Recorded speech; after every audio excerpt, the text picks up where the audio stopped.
सुहेल अफरीदी की, एक तो औरतों के हवाले से देखें तो इंक्लूसिव नहीं है कैबिनेट, तो अगर तमाम तर डिवीजन्स को और इलाकों को देख लें तो क्या सुहेल अफरीदी इसी कैबिनेट के साथ अपना टेनोर या आगे बढ़ पाएंगे जो उनके ज़ाइम है कि वो गवर्नेंस के लिए काम करना चाहते हैं। उन्होंने एनएफसी की बहुत बड़ी डिमांड की थी। देखिए ये जो कैबिनेट है ना, ये हतमी नहीं है कि हम जब बात करते हैं कि क्या इंक्लूसिव कैबिनेट है या नहीं, मेरे ख्याल में सुहेल अफरीदी साहब की इसमें कोई गलती नहीं है। उन्हें तो जो पर्चा थमाया गया उन्होंने वो अनाउंस कर दिया।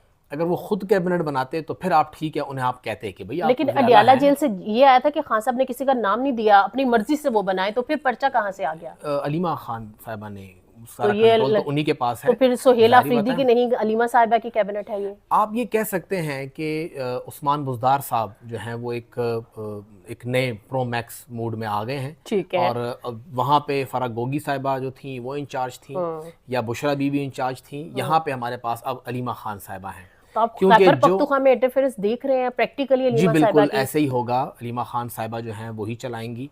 और फ़िलहाल क्योंकि हम लोग जो यहाँ के सहाफ़ी हैं वो यही देख रहे थे कि सुहेल अफरीदी का टिल्ट किस तरफ होगा। उनके सामने 2-3 ऑप्शंस थे। एक बुशरा बीबी वाला ग्रुप था कि आप उसकी तरफ जाएं, दूसरा ग्रुप अलीमा खान साहिबा का था, वहाँ जाना था, और तीसरा ये था कि वो खुद अपनी गवर्नेंस करें, इमरान खान के साथ चलें। तो उन्होंने जब देखा कि अली अमीन साहब वो ऑलरेडी जब उनका जाना हुआ तो वो आखिरी वक्त में बुशरा बीबी के ग्रुप में थे, इसीलिए अलीमा खान के बारे में उन्होंने जो बातें कही और वो उनको ले डूबी।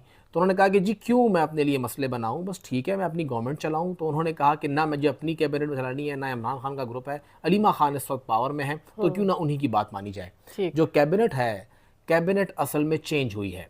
जो हमारी इतलात हैं और जो हमारे ज़राए दावा करते हैं, सुहेल साहब वैसे भी अपनी कैबिनेट नहीं बना रहे थे। उन्हें मुराद सईद साहब के साथ मुशावरत कह लीजिए, एक अच्छा लफ्ज़ इस्तेमाल कर लेते हैं, फिर ज़्यादती होगी कि उन्होंने नाम भेजे। मुशावरत हुई उनकी मुराद सईद साहब के साथ और उन्होंने उनको 2-3 मशवरे दिए और उसी के तहत उन्होंने अपनी एक कैबिनेट बनाई जो कि 12 मेंबरान की थी। फिर उसके बाद रात गए, जब वो ख़बर ब्रेक हुई तो शहराम तरकई साहब और असद कैसर साहब वो आए, पेशावर में बैठे और उन्होंने समझाया कि भाई यहाँ पे तो ये मामला है, हमारे भाइयों को तो आपने कैबिनेट में लेना ही लेना है। और फिर अलीमा खान साहिबा का उसके अंदर बड़ा अहम किरदार था, तो उनके भाइयों को कैबिनेट के अंदर शामिल किया गया। अगर आप उस समरी को भी देखेंगे तो जो वहाँ पे ये एस्टेब्लिशमेंट डिपार्टमेंट के अंदर हमारे साथी हैं, एडमिनिस्ट्रेशन एस्टेब्लिशमेंट के अंदर, उन्होंने कहा कि टेबल वही रखा गया, नीचे 2 रोज़ और बना दी गई और उसके अंदर आकिबुल्लाह और फैसल का नाम ऐड हुआ।